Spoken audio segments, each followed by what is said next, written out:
do you see now? Urgent threat actor. Okay. Okay, so I wake up Saturday morning to this message. You can all read it, but I'll read it as well for those who maybe are mobile or something. It's from eims at ic.fbi.gov. Wonder if that's real. Text of the message is, subject is urgent threat actor in systems. The text, our intelligence monitoring indicates exfiltration of several of your virtualized clusters in a sophisticated chain attack. We tried to black hole the transit nodes used by this advanced persistent threat actor. Sorry for laughing. However, there is a huge chance he will modify his attack with fast flux technologies. With fast flux technologies, which he proxies through multiple global accelerators. We identified the threat actor to be Vinny Troya, whom is believed to be affiliated with the extortion gang Dark Overlord. We highly recommend you check your systems and IDS monitoring. Beware, this threat actor is currently working under inspection of the NCCIC, as we are dependent on some of his intelligence research, and we cannot interfere physically within 4 hours, which could be enough time to cause severe damage to your infrastructure. Stay safe. U.S. Department of Homeland Security, Cyber Threat Detection and Analysis, Network Analysis Group. Steve, I told you, we got it. We have to upgrade our slow flux technology to fast flux technologies. We need to get on that. If we do that, will we have a huge chance of success? We'll at least be able to solder successfully. Is the header address like beavis@gmail.com? Hold on. Do we have the capacity for a new flux capacitor? I know. The jokes just write themselves. I don't want to get on Vinny's bad side. Vinny's. Real or not? Vinny Troya. Legitimate or not? Real or not? Must true this through the servers. This would have confused the hell out of me because I actually know a Vinny Troya. You won't be hearing from him for a while. Come on, vote. Legitimate or not? No. DHS doesn't send from FBI. Absolutely not. What's the definition The of FBI legitimate? is not a part. The FBI is not a part of Homeland Security. I keyed in on that too. They signed it Homeland Security, and not to mention the pretty hilarious text of the message. But what does one do for good due diligence? Check the headers. One checks the headers.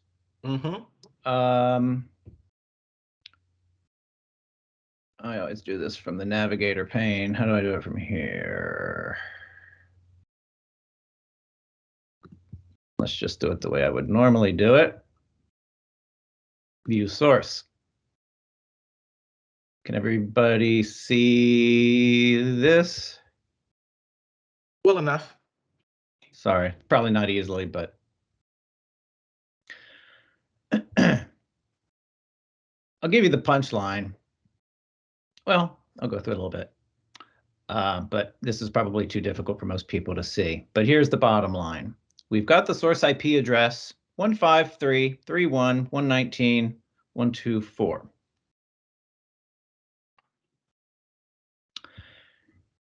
Do a reverse lookup on it.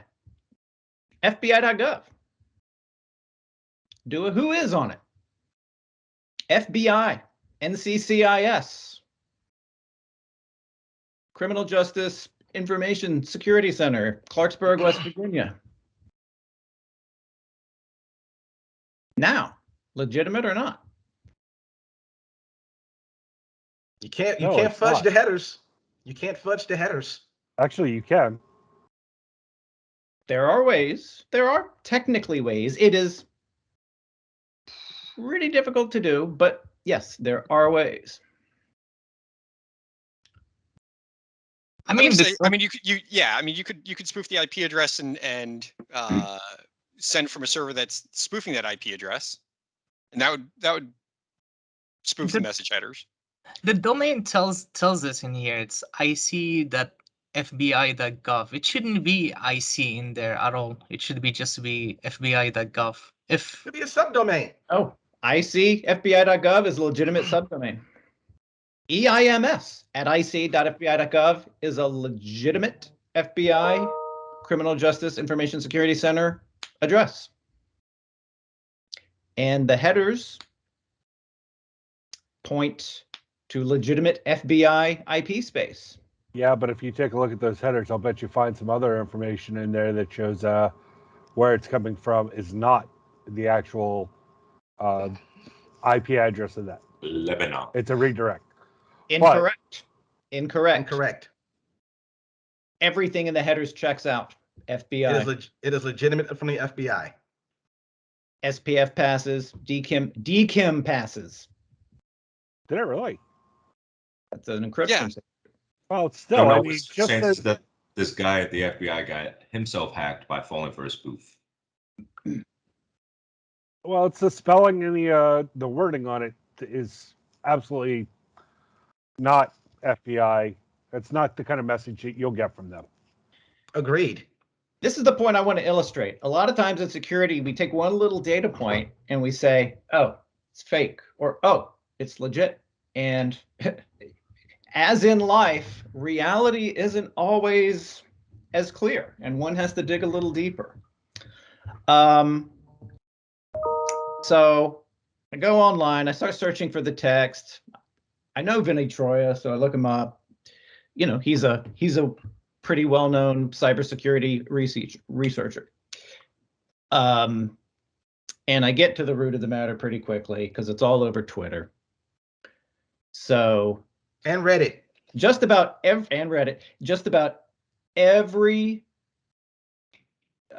email address that is registered with ARIN, the Association of Registered Internet Numbers, who's on any sort of who has record for IP space, got this. There were two huge blasts Saturday morning, one around 1 o'clock a.m. Eastern time, and another big blast 4 or 5 hours later. They legitimately came through the FBI servers. The FBI was compromised, and the attacker was able to send this message out through FBI infrastructure. Spam House is the first one who actually saw the traffic of the blasts. Got a good amount of press in the tech space throughout the day Saturday. Later on Saturday, even Newsweek and CNET and some of these others started to pick up on it as a news story. The FBI's infrastructure was indeed compromised. At least this little piece of it. Which I understand is used for a law enforcement portal. I think it's called LEAP, L-E-E-P. Not sure exactly what it does, but yeah, they apparently have an Exchange 2013 unpatched server. I'm making that part up. Who knows what the technology of the impact of the compromised system was, but yeah, they admitted later in the day, yes, our infrastructure was used to send these out, and we're investigating the matter further. So, You know, a number of years ago, we were over at the FBI, and they were using Lotus Notes. yes, that's right. Maybe they need to go back to it. You know, funny thing, Steve gave me this quiz without all the background that you guys got. I didn't have any header information. I said, I don't need to see any of that. I said, the language that is used in this email, there is no way in the darkest corner of West Hell that this originated legitimately from the FBI. It may have came from the FBI, but this is, I said, no way in the world. FBI, don't say You would stay be safe. wrong with that perspective. Oh, you would never hear stay safe. And that's my point. I mean, we all agree that the content of the message is ridiculous. Punctuation, Right. all of that. I read it and I was like, You man, know, who wrote this? A sixth grader? the normal urge to just delete and move on, you know, you'd have missed all the good stuff, which was you've got a piece of evidence that the FBI was compromised. So all that to say, interesting thing. Glad it was a fake, as it obviously appears to be. Now, of course, one then has to wonder about the attacker. Now, Vinny Troya, who is believed to be affiliated with the extortion gang Dark Overlord. Well, Vinny Troya is a cybersecurity researcher who is generally a white hat and chases these online criminal gangs like Dark Overlord. So who knows? It could just be them messing with him. It could be them wanting to say, look what we can do with the FBI, can exploit their infrastructure.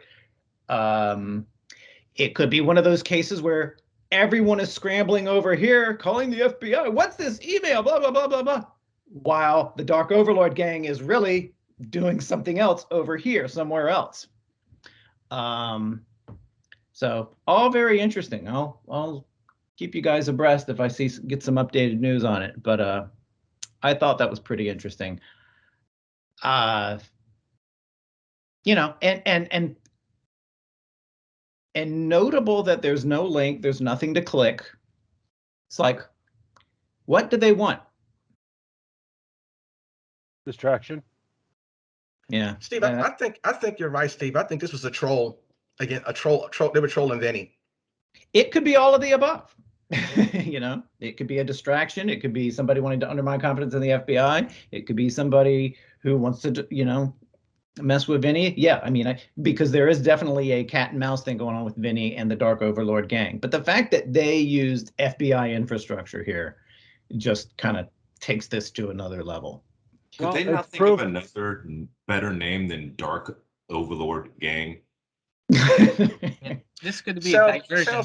Sounds like a guild on a multiplayer online role-playing game. Yeah, that was created by. I'm fairly certain I've used that back in my D&D days, back in grade school. But say this is just proof that whoever it is, there's always security factors that we have to take into effect. We have to look at. Nobody is flawless. That's right. Yeah, I was watching one of the something like 5 reasons why we're susceptible to social engineering attacks, and one of the reasons was we as humans have a tendency to trust sources, people, things, even when we shouldn't. We see, oh, this is coming from the FBI. We even do what we know to do, dig into the message headers. Oh, this is really coming from the FBI. Does that mean we should trust it? No. Mm-hmm. You still have to go beyond that and verify everything. And if you're still seeing red flags, there are red flags. That's it. Rule of thumb: if you have one thing that you question, if you have anything that stands out, just a minor point, question it. Do not just accept. Rule of thumb. And usually when always expect the worst. Always expect the worst. Always. Yeah, usually when I get to the point of, oh, there's nothing here to question, I rinse and repeat. I start from the beginning again and double check it. You can usually find something, yeah. And I'm a little surprised they didn't construct this a little better. We're all used to the hyperbolic, silly language. But I mean, what happened to the what resources it took to do this? Couldn't they get someone conversant in English to construct a really intelligent sounding email? Maybe that's part of the joke, though. Right. Yeah, but even if you use your natural language and did it through Babelfish or something, it could have came out better than this. Yeah. I mean, this is obvious. It begs the question of whether or not they felt they were on a timetable or how long they can be in there to do what they needed to do. But you would have thought that this message would have been previously constructed so that once they got in, and then they could hit send then. But I don't know. But the confidential tags and the all the warning tags that they usually put at the bottom of a message from, what happened to those? One, all that is copy and paste. Yeah, I mean, there's 20 things that just the message on the surface, it's just completely ridiculous. But yeah, with the FBI headers, I thought that was fun. That's pretty good. I'm glad it didn't burn my Saturday after all. But it was a fun morning looking into this and showing it to Nelson. The first thing I did, I handed him my phone. I said, "Read this." All right, that's today's security vignette.